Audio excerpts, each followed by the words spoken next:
Hey guys, welcome to a new episode of Matthew Sports Talk. Sorry, I literally just went to the bathroom, so that was my toilet flushing.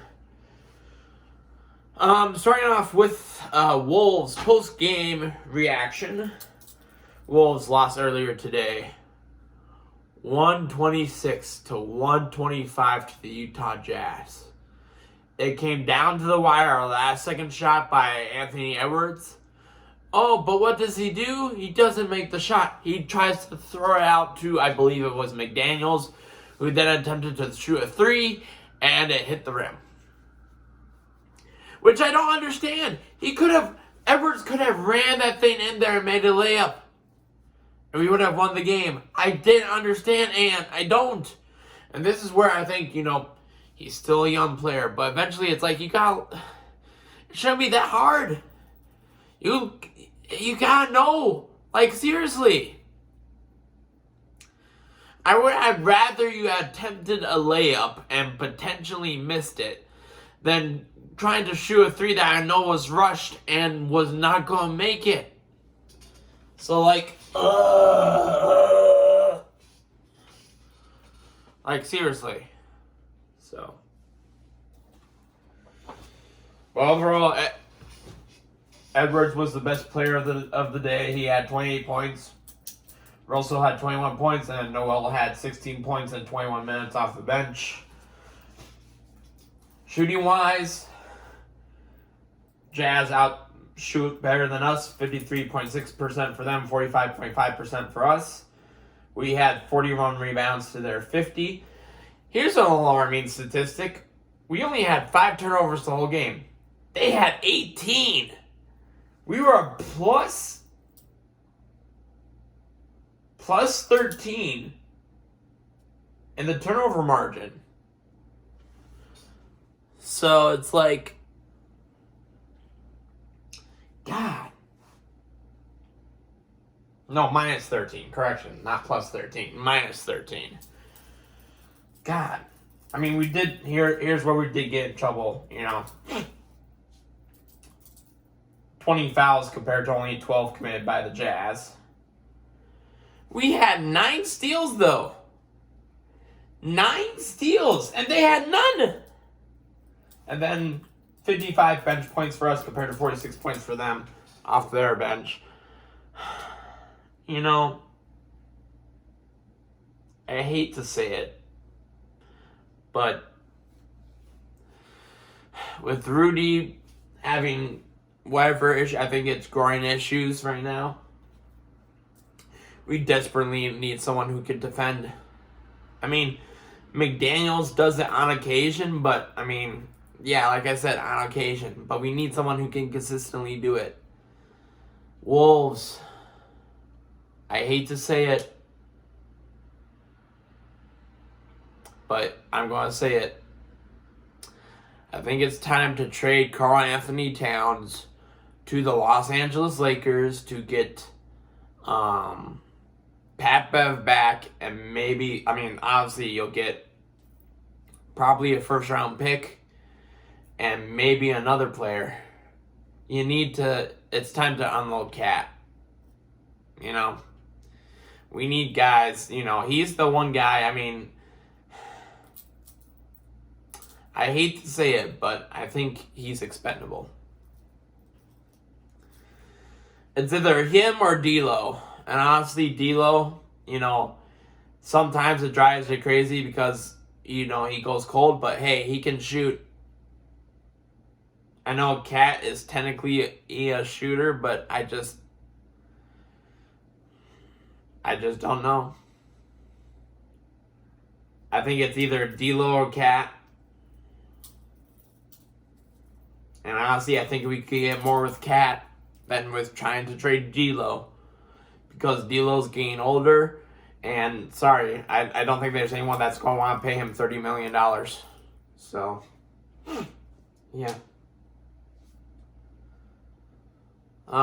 Playing at Denver on Wednesday. And then we have a game against Toronto on Thursday. And then the Houston Rockets are on Saturday. So that's the remaining week for the Timberwolves.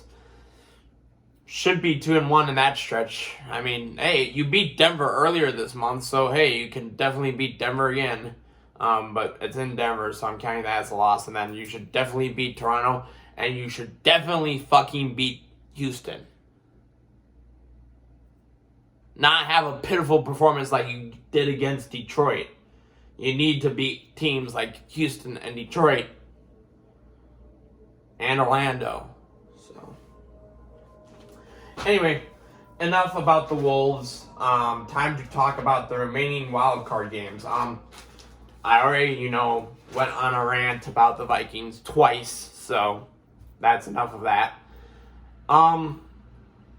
If I were that man right there, Patrick Mahomes, I'd be sitting pretty right now.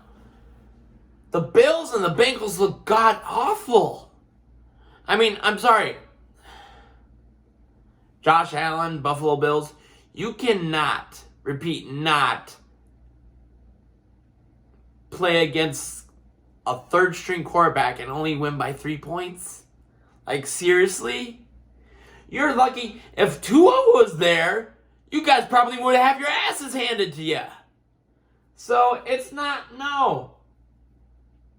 And the Bengals, if it weren't for a freaking lucky, just a very, very, very lucky that the ball didn't break the plane and you were able to punch it out and return it for a freaking touchdown, you guys would probably be in the same boat. You guys would probably be stuck at home. And I mean, I know your offensive line is beat up, but come on. Come on. I mean, Tyler Huntley, he might be good someday, but he ain't Lamar Jackson, okay? So, yeah. If I were the Chiefs, I would not worry at all. First off, you had the luxury of the bye week, so you're rested while those two were in a grud match against divisional opponents. And now they have to play each other in the divisional round before, you even see them, I would hope to God. Here's the thing. The game that got canceled because of DeMar Hamlin's injury, I picked the Bengals, and I honestly think the Bengals would have won that game. Change of circumstances is the playoffs, and it's now in Orchard Park, but still, I'm still liking the Bengals, even though their O-line's beat up. Because, if a third-string quarterback was only able to come up short by 3 points, imagine what Joe Burrow can do. So, yeah. Sorry, Bills fans. There's cause for concern, okay? Your quarterback, as much as they like to sing Josh Allen's praises, he does have his faults. I believe I saw on Get Up this morning, what was the stat? That Josh Allen had 15 interceptions this season overall, combined with the playoff game yesterday.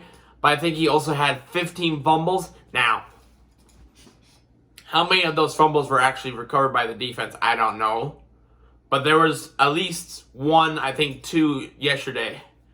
So yeah, Josh Allen, even though sometimes he looks like Superman, he can be a very, very, very pedestrian Clark Kent sometimes. Very, very pedestrian. So yeah. And then earlier tonight I had to watch, oh God, probably Tom Brady's most despicable performance I've ever seen. I already mentioned what Tampa Bay should do. Out with the old and with the new. It's about time. Tom Brady, honest to God, if you don't retire, there's something wrong with you. Okay? You probably took a couple of shots to the head this season and you don't know how to think. Okay? You were just there were some garbage, they were essentially garbage time touchdowns, but you were absolute horrid for at least 3/4 of the game tonight. And not only that, your defense looked horrid too. They couldn't stop. Your defense looked worse than the Vikings. At least when our defense shit the bed, our offense could keep up with it. Your offense was shit. You couldn't score until, God, yeah, it's terrible. So yeah.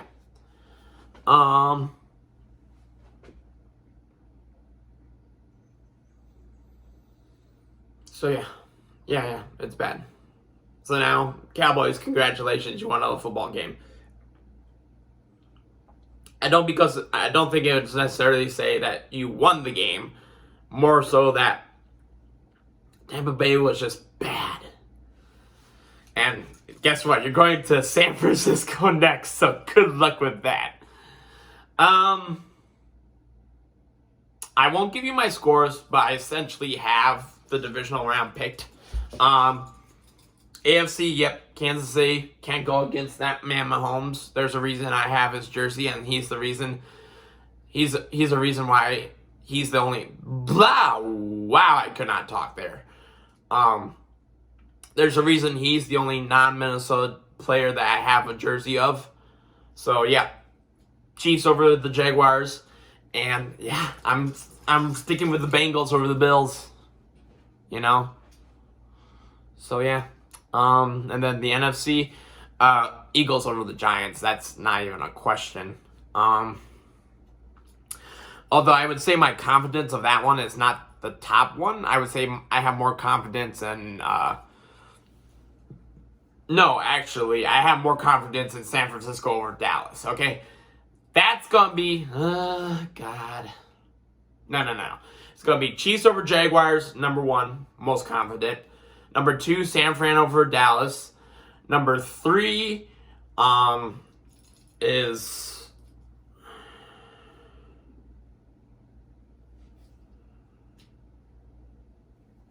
Oh, yeah. Number 3 is Philadelphia over the Giants. And then number 4 is Bengals over the Bills. So, yeah. So, that's my picks. And then I'm going to generate scores and come up with them for later for you guys. All right? So... yeah. That's that for the Sports Talks episode. Got nothing for tomorrow, unless there's something that I see on First Take or Get Up that I want to address. Wednesday, obviously, Timberwolves post-game reaction versus the Nuggets. Same with Thursday, and then maybe Friday I'll make my actual predictions for the divisional round with the scores. So yeah, until next time, see you guys.